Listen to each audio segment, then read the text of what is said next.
তপতির cook হাউসে সবাইকে স্বাগত। আজ আমি বানাবো বাটার গার্লিক নান। বাড়িতেই খুব সহজেই বানিয়ে নেওয়া যায়। প্রথমে আমি নিয়ে নিচ্ছি 2 বাটি ময়দা,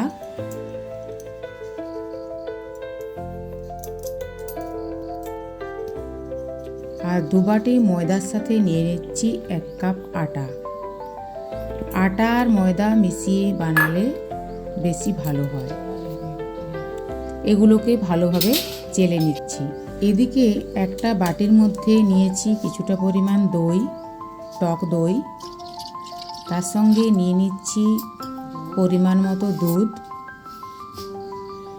এর সঙ্গে দিয়ে দিচ্ছি পরিমাণ মতো লবণ, আর দিয়ে দিচ্ছি বেশ কিছুটা রিফাইন্ড তেল। এগুলো ভালোভাবে মিশিয়ে নিচ্ছি।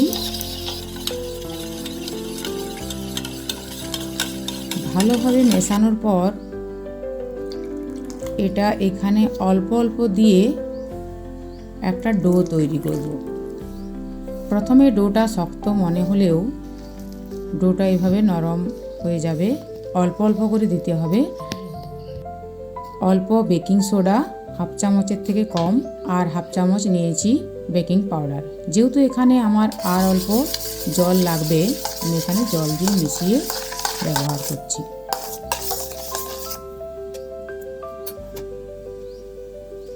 আর এই ডোটা বেশ অনেকক্ষণ ধরে, প্রায় 10 মিনিট ধরে খুব ভালোভাবে মেখে নিতে হবে।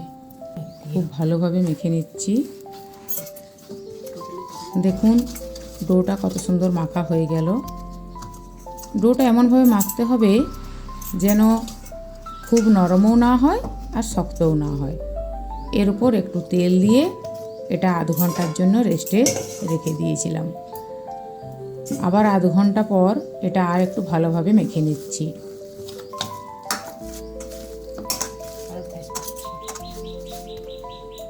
একটা থালার মধ্যে একটু তেল ব্রাশ করে দিচ্ছি,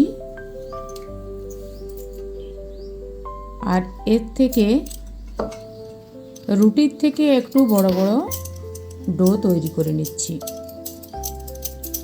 এইভাবে প্রত্যেকটা ডো বানিয়ে নেব।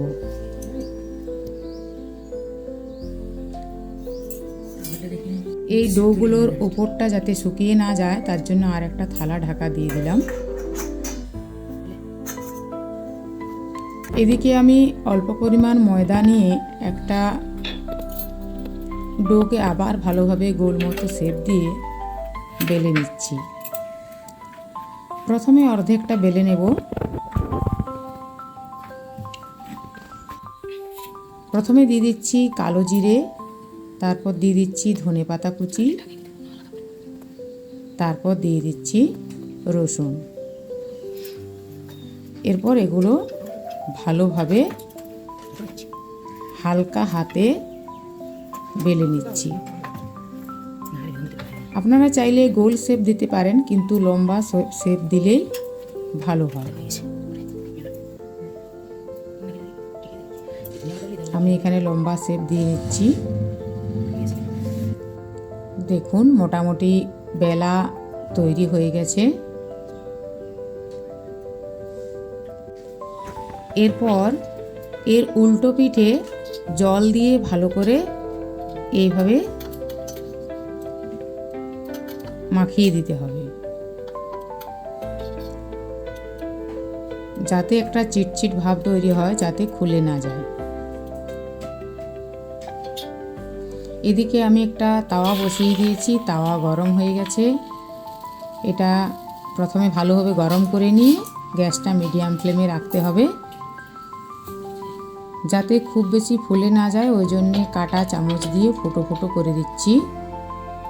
এখানে হাতলওয়ালা তাওয়া হলে ভালো হয়, আমার কাছে নেই, তাই আমি এইভাবে সাঁড়াশি দিয়ে ধরে এটা উল্টো পিঠটা এইভাবে সেঁকে নিচ্ছি।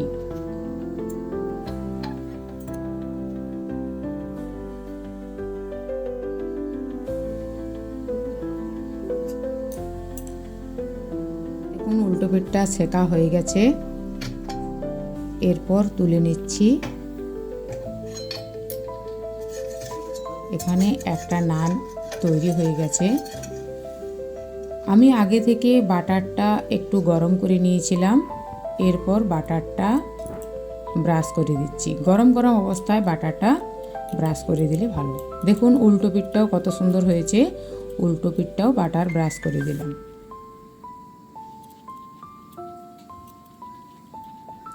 এইভাবে প্রত্যেকটা নান তৈরি করে নিচ্ছি।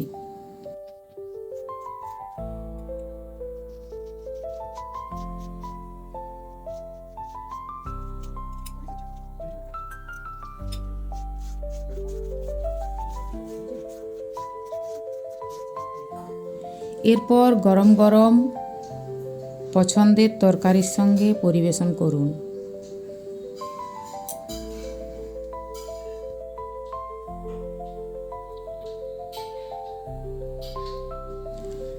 দেখুন কতটা নরম হয়েছে। আমি এখানে মাংস দিয়ে পরিবেশন করছি। ভিডিওটি ভালো লাগলে লাইক, কমেন্ট, শেয়ার করবেন। আর যারা আমার চ্যানেলে নতুন তাদের সাবস্ক্রাইব করার অনুরোধ রইল।